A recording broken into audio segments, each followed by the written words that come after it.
ភក្តីភាពរបស់លោកពុកពេលម៉ែពោផ្ទៃឪរងរាប់កិច្ចការយ៉ាងយ៉ាប់ឪបំពេញទុកការងារស្រីឬបដិចមិញឪត្រូវបំពេញជុំនោះម៉ែឪធ្វើកិច្ចការតែម្នាក់ឯងក្រោមក្តៅសោសែងឥតស្រៈលហើយញើសជោគកាយារាល់ថ្ងៃខែឪប្រឹងឥតប្រែចិត្តនឿយណាយពេលម៉ែប្រសូតឪតក់ស្លុតផិតភ័យស្រយុតចិត្តខ្វល់ខ្វាយរត់រោចាស់ទុំទាំងចិត្តឆ្ងាយខ្លាចកូននឹងម្ដាយឆ្លងមិនផុតពេលកូនកើតមកឪអក្រៃទុនតោហឫទ័យចិត្តមុះមុតអោបថើថ្នមកូនស្ងួនវិសុទ្ធ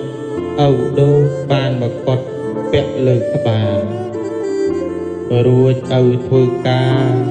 កិច្ចការងារដើម្បីគ្រួសារទាំងធ្ងន់ស្រាល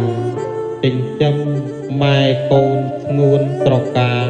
អាណាព្យាបាលគឺរូបឪ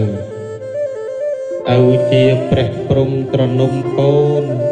ឪគឺជាក្បូនដែលកូនត្រូវជិះឆ្លងវិលទុកចរចេញទៅកាន់ទីគោលដៅគឺសុខខានទុះត្រូវភ្លៀងផ្គរផ្ទគំរាម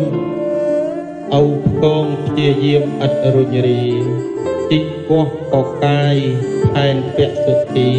ធ្វើស្រែចំការដើម្បីកូនគៀមរឹងរំដំញ័រចំប្រត់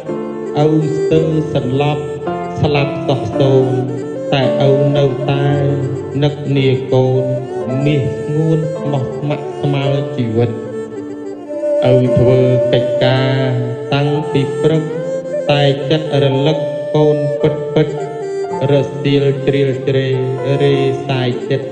កាយឪលហើយលហិតមករកកូន